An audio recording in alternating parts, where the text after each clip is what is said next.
Once there was a miller who was poor, but had a beautiful daughter.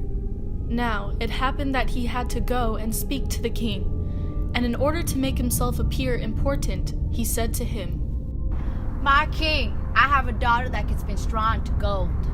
"That is an art which pleases me well. If your daughter is as clever as you say, bring her tomorrow to my palace and I'll put her to the test." "Thank you, my king."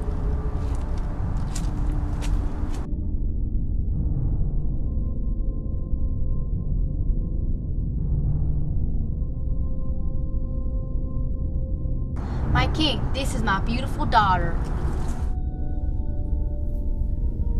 And when the girl was brought to him, he took her into a room which was quite full of straw, gave her a spinning wheel, and said, "Now set to work, and if by tomorrow morning early you have not spun the straw into gold, you must Die." Thereupon he himself locked up the room and left her in it alone. So there sat the poor miller's daughter, and for the life of her could not tell what to do. "Good evening, Mistress Miller. Why are you crying so?" Alas, I have to spin straw into gold, and I do not know how to do it. "What will you give me if I do it for you?" My ring? The creature took the ring, seated himself in front of the wheel, and it went on until the morning, when all the straw was spun. By daybreak, the king was already there, and when he saw the gold, he was astonished and delighted, but his heart became only more greedy. You must spin this too during the course of the night, but if you succeed, you shall be my wife."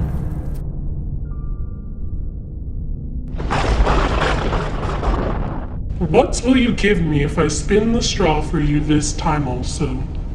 I have nothing left that I can give. "Then promise me if you shall become queen, you will give me your firstborn child." Who knows whether that will ever happen, thought the miller's daughter, and, not knowing how else to help herself in this strait, she promised the creature what he wanted, and for that he once more spun the straw into gold.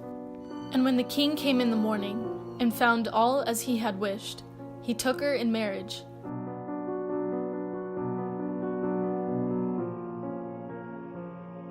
And the pretty miller's daughter became a queen. A year after, she brought a beautiful child into the world, and she never gave a thought to the creature. But suddenly he appeared and said, "The time has come, now give me what you promised." "No, not my baby! "A deal is a deal. I'll give you all the riches of the kingdom!" Something alive is more dear to me than all the riches in the world.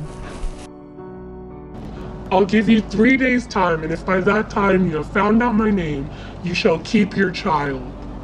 So the queen thought the whole night of all the names that she had ever heard, and she sent messengers over the country to inquire far and wide for any other names that there might be. The next day she began with Casper, Melchior, Balthazar, and said all the names she knew one after the other, but to every one the creature said, "That is not my name."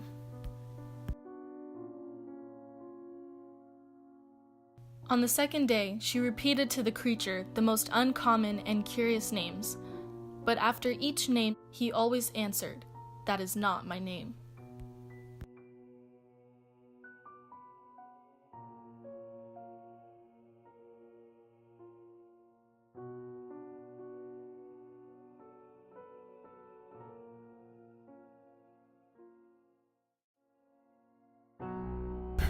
Your Highness, we have not been able to find a single new name, but we came to the end of the forest. And we saw a little man dancing around a fire, saying, Tonight, my plans I make. Tomorrow, the baby I take. The queen will never win the game, for Rumpelstiltskin is my name." Is it Sheepshank? Is it Laceleg? Perhaps is your name Rumpelstiltskin? The devil has told you that.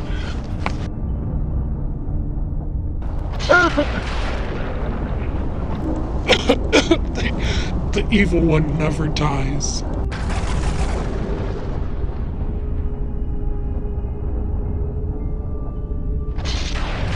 Indeed, he does not.